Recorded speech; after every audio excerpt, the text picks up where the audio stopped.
Assalamualaikum warahmatullahi wabarakatuh. Perkenalkan, kami dari kelompok 3 akan memaparkan hasil presentasi kami dari hasil paper kami yang berjudul Pressure Vessel Design Optimization with PSO NGA dengan nama anggota kelompok seperti yang tertera di slide. Selanjutnya, saya akan menjelaskan tentang latar belakang mengapa kami memilih judul tersebut. Optimasi adalah salah satu aspek yang menarik dan penting dalam desain proses, terutama yang terkait dengan masalah dunia nyata. Salah satu contoh dalam dunia nyata dari pentingnya optimasi algoritma tersebut adalah dengan melakukan optimasi terhadap desain bejana bertekanan tinggi. Optimasi dari desain bejana ini secara mekanis akan sangat berpengaruh dalam proses pembuatannya, terutama terhadap aspek biaya pembuatannya. Tantangan terbesar yang dihadapi dalam bidang ini adalah penanganan batasan atau variabel atau constraint yang ada. Oleh karena itu, dibutuhkan pendekatan optimasi algoritma agar desain bejana yang didasarkan dapat memberikan hasil optimal. Pada penelitian kali ini, kami akan menggunakan dua pendekatan, yaitu pendekatan PSO atau Particle Swarm Optimization dan pendekatan GIA atau Genetic Algorithm. Dan selanjutnya akan dibahas oleh rekan saya. Pressure vessel. Apa itu pressure vessel? Pressure vessel atau dalam bahasa Indonesia disebut sebagai bejana tekan, merupakan bagian penting dari banyak fasilitas manufaktur dan pabrik pengolahan, memungkinkan penyimpanan cairan dan gas bertekanan tinggi yang aman. Optimasi pressure vessel bertujuan untuk mengurangi cost total dengan mengurangi berat, namun memiliki kekuatan yang memadai untuk menahan cairan dan gas yang ditampung di dalamnya. Next.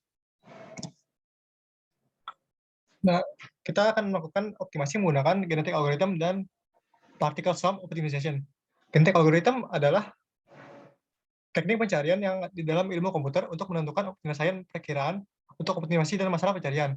Secara sederhana, algoritma umum dari algoritma ini dapat dirumuskan menjadi beberapa langkah, yaitu menentukan suatu populasi individu dalam keadaan acak atau new generation, kemudian mengevaluasi kecocokan setiap individu keadaan dengan hasil yang diinginkan, kemudian memilih individual dengan kecocokan yang paling tinggi atau disebut sebagai selection, lalu bereproduksi, kemudian mengadakan persilangan antar individu terpilih diselingi mutasi, dan yang terakhir mengulangi langkah 2-4 sampai ditemukan individual yang dengan hasil yang diinginkan.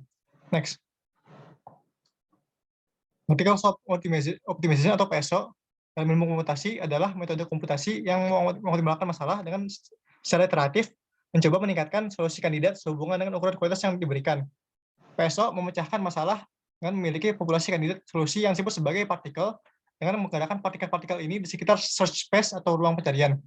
Setiap gerakan partikel dipengaruhi oleh posisi lokal terbaik, tapi juga dipandu berangsur-angsur menuju posisi terbaik keseluruhan yang terdapat pada search space atau ruang pencarian sampai kawanan partikel menuju solusi terbaik. Next.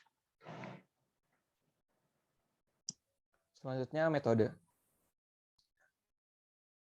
Pada penelitian ini, kami seperti yang sudah disebutkan sebelumnya mengambil kasus yaitu penentuan nilai minimal cost yang bisa didapat dalam melakukan desain terhadap pressure vessel. Nah, fungsi objektifnya seperti yang tertera pada slide, dan fungsinya merupakan fungsi terhadap X, di mana terdapat 4 variabel X, X1, X2, X3, dan X4. X1 merupakan nilai thickness, kemudian X2 thickness of the head, yang ketiga itu inner radius, kemudian X4 adalah length of the cylindrical section of the vessel. Next.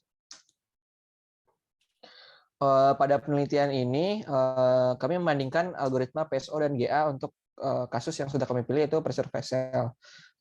Secara garis besar terdapat 5 tahapan. Yang pertama, kami terlebih dahulu menentukan kasus apa yang akan kami ambil untuk membandingkan performa dari algoritma PSO dan GA dalam pengoptimasian. Selanjutnya, dari kasus yang sudah kami pilih, kami menentukan fungsi objektif dan juga constraint dari kasus tersebut. Setelah itu menentukan beberapa parameter, seperti pada GA kita perlu menentukan mutation rate dan juga beberapa kali iterasi yang akan dilakukan. Selanjutnya mengedit hasil dari kedua algoritma tersebut, kemudian dibandingkan hasilnya dan akan dilihat mana algoritma yang lebih baik untuk diterapkan dalam kasus desain menentukan pressure vessel ini. Next. Hasil dan pembahasan. Optimasi menggunakan genetic algorithm. Pada genetic algorithm, sebelum kita memasukkan fungsi pada algoritma, kita perlu menentukan parameter-parameter untuk memproses fungsi tersebut. Pada penelitian kali ini, kami menggunakan parameter dengan jumlah kromosom sama dengan 4 sesuai dengan variabelnya, solusi bergenerasi sama dengan 6, jumlah generasi atau iterasi sebanyak 10, crossover rate sebanyak 0,25, dan mutation rate sebanyak 0,1. Hasil terbaik per generasi. Dapat dilihat pada hasil genetik algoritma di bawah. Output berupa 4 kromosom yang mewakilkan nilai variabel input dari fungsi yaitu X1, X2, X3, dan X4 beserta dengan fungsi fitness dan generasi untuk setiap iterasi. Output genetik algorithm. Untuk memudahkan penentuan nilai minimum dan generasi, kami menggunakan visualisasi berupa line chart yang menghubungkan hasil setiap generasi. Pada gambar, dapat dilihat bahwa fungsi minimum terdapat pada generasi kelima, dengan rincian X1 sama dengan 0,1875, X2 sama dengan 0,25, X3 sama dengan 22,7655, dan X4 sama dengan 190,0128. Selain itu, dapat terlihat bahwa waktu yang dibutuhkan untuk mengeksekusi kode adalah 450 milisecond. Waktu yang cukup lama untuk memproses iterasi saja. Hal ini disebabkan karena algoritma genetik algoritma menggunakan banyak perulangan atau for pada algoritmanya. Oke, selanjutnya ada optimasi yang menggunakan particle swarm optimization atau yang akan disingkat selanjutnya sebagai PSO. Nah, sama seperti GA, ada beberapa parameter PSO yang harus diterapkan sebelumnya. Pada penelitian kali ini kami menggunakan omega sama dengan 4, lalu ada C1 sama dengan C2 sama dengan 1,8. Nah, 3 parameter ini akan berpengaruh pada penentuan kecepatan dari tiap-tiap partikel. Lalu ada swarm size sebesar 100. Nah, swarm size ini adalah ukuran banyaknya partikel. Nah, setiap partikel ini sama seperti input fungsi ada 4 yaitu X1, X2, X3, dan X4.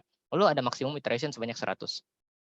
Nah, untuk outputnya sendiri ada berupa GBASE, yaitu ada 4 posisi partikel untuk menempati tiap-tiap dari inputnya sendiri. Lalu bisa dilihat di sini, setelah iterasi ke-6, nilai tersebut akan konvergen. Nah, pada gambar di samping juga dapat dilihat bahwa fungsi minimum mulai konvergen setelah iterasi ke-6. Untuk rinciannya tersendiri ada X1 sama dengan 0,25, X2 sama dengan 0,125, X3 sama dengan 10, X4 sama dengan 70,745. Nah, dengan nilai outputnya itu sebesar 158,70632. Untuk eksekusinya sendiri memakan waktu sebesar 559 milisecond. Baik, kesimpulan. Berdasarkan hasil penelitian dan diskusi yang telah kami lakukan, pendekatan algoritma dengan pendekatan PSO memiliki runtime yang jauh lebih cepat, yaitu sebesar 559 milisecond untuk 100 iterasi dibandingkan dengan algoritma dengan pendekatan genetik algorithm, yaitu dengan runtime sebesar 450 milisecond untuk 10 iterasi. Oleh karena itu, kami menyarankan untuk menggunakan algoritma dengan pendekatan PSO karena waktu eksekusi yang diperlukan lebih cepat dibandingkan dengan genetik algorithm. Demikian presentasi yang dapat kami sampaikan, kurang lebih mohon maaf. Wassalamualaikum warahmatullahi wabarakatuh.